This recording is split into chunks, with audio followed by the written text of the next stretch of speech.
For this, I'm going to go over this exercise where we're creating a box out of cardstock. So we're going to do this in sheet metal, and then we're going to laser cut it. So the output for this assignment is a file that's going to have the outline of the box, and then it's also going to have the little score marks so that we can fold it easy. So the score lines, we're not going to cut all the way through, we'll cut halfway through so it's easy to bend on a nice straight line. So here's the assignment. These are the parameters for the sheet metal that we'll get into in a minute. So first thing we're going to do, it's a top-down design, right? So we're just going to create a box that's the final finished dimensions, and then we're going to convert that to sheet metal and let SOLIDWORKS calculate how large the flanges are and what the edge details look like. So it's called top-down design instead of bottom-up design, which would mean that we're going to start with a flat sheet and bend it, fold it up into a final shape. So this ensures that the final shape is exactly what we want. So I'm going to create a rectangle, and I'm going to extrude it, and I'm going to take advantage of symmetry. So I use this midpoint line, which is my favorite line, and I just sketch a rectangle. I'm following those little yellow and blue dotted lines to make sure that everything is vertical and horizontal. Then I'm going to dimension this. You can make yours whatever dimension you want.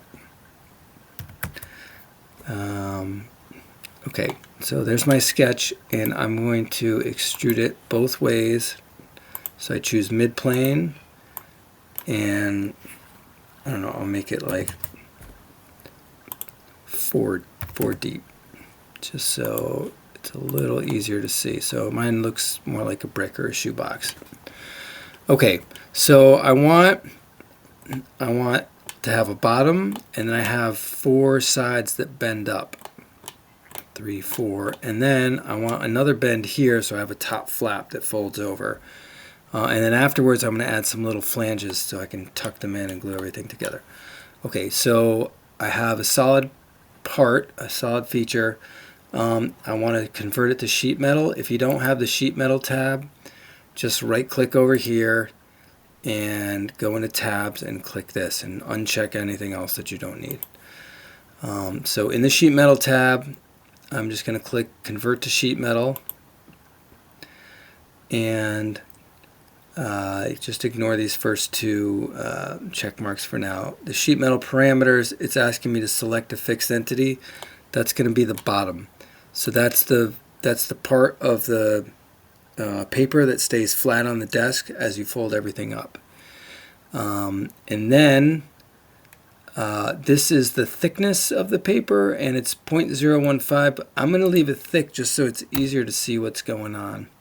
And this is the bend radius, so this is the dimension of the curved bend everywhere that you fold this thing. And I'm also going to make this extra large just to see what's going on.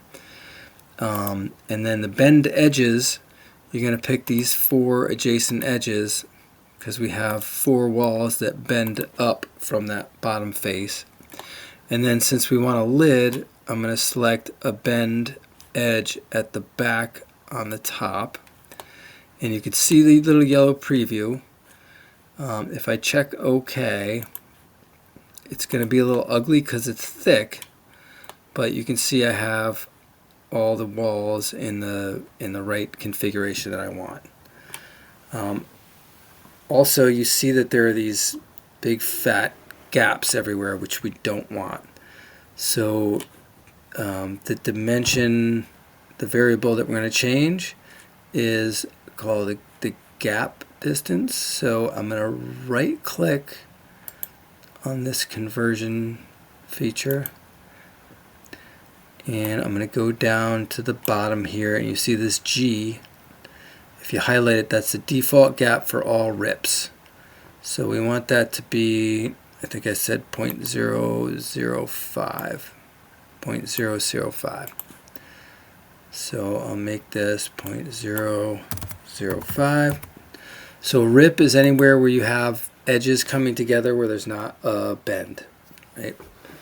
They're just kind of butted together. Okay, so now I have a very thin gap. Then I want to add flanges that tuck inside. So the first one I'm going to do is the lid, and I choose edge flange. You guys have done this in the tutorial. I'm going to pick this top front edge, and I'm just going to drag it down. I think like 1/2 inch is probably a good depth, which is about the width of my thumb. It depends how big your box is. Right. Again, everything looks fat and bulky because I've artificially left the thickness a little larger than, just so we can see everything. Okay, so that flange tucks in nicely, and if you, let's see, I can do a little cross section so you can see how it tucks in. So if you select that edge flange option, it's the first option. It's going to leave that front face of the flange in line where that edge used to be. So if I edit this and I look at it from this view, you see this is where the edge used to be, and that now aligns with the front face of that flange. So that's this first option. It says material inside. Okay. Next, we're going to add, I'm going to get rid of this cross section. I want to tuck in flanges here so we can glue the sides together. So it's very hard to, glue just edge to edge. So I'm again going to choose edge flange, leave everything the same. I'm going to click that edge and bring it in. I'll do this 0.5 inches. I'm just going to do that one side. I'll check OK, and then I'm going to get a warning. So you see this turns yellow. So the warning is that there's an intersection. And that's true. I can see this intersection. In reality, it's a super thin piece of paper. We're gluing things together, so it's really not much of an issue. But we can avoid that intersection if it bothers you. So next, instead of making this other flange, since I made everything nice and symmetric, I'm just going to mirror it. So I'm going to select the edge flange. I'm going to hold Control and click the right plane. Then I'm going to go in here to Feature, Mirror. And if you made everything perfectly symmetric, it'll mirror that flange over to this side. And then, even further, since I made my extrusion mid-plane, so it's nice and symmetric back to front, I can hold Control with the front plane and the edge flange, and the one that I mirrored, I can mirror it again to the back. So now I have flange, flange, flange, and flange. It looks a little ugly because it has to rip some material when it folds it over, but I'm going to make this paper thin. It's not going to look nearly as bad. So in order to change the thickness, I go back to this first feature called sheet metal. I'm going to right click and edit that. I'm going to change the bend radius to 0.01, and I'm going to change the paper thickness to 0.015. Then I'm going to hit OK, and you see it looks much more reasonable. So I still have an intersection here, which doesn't bother me, but if you want, you can redefine this front flange so that it tucks in, so there's a little cutout. So all you would have to do is right click and edit. It's flange 1. I'm going to edit the sketch, and for some reason it flips it upside down. I'm going to just turn it around because that bothers me. And I'm going to align this. Okay, so all I have to do is pull this edge in, and I'll dimension it like 0.05, which is hardly anything. I'm going to do the same thing over here.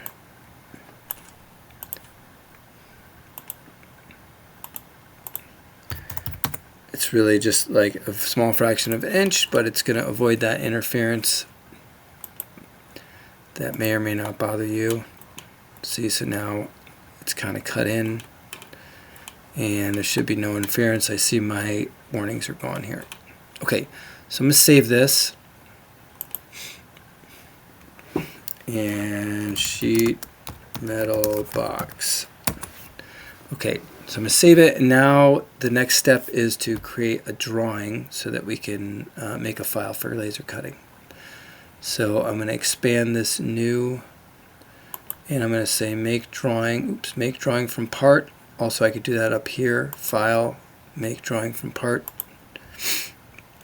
I'm just going to pick the default, and I'm going to unselect this display sheet format so I don't have this border. I'm going to select OK.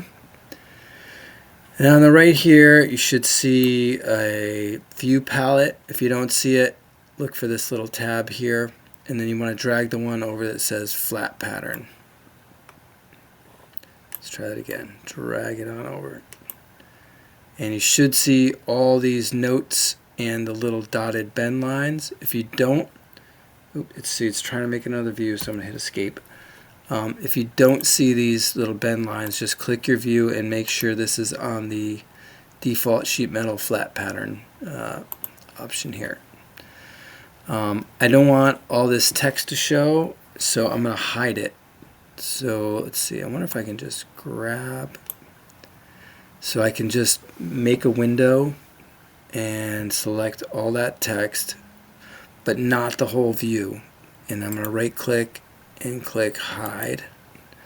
That gets rid of the text. And next, the black outline is going to cut, but these ones I don't want it to be little dashed cuts.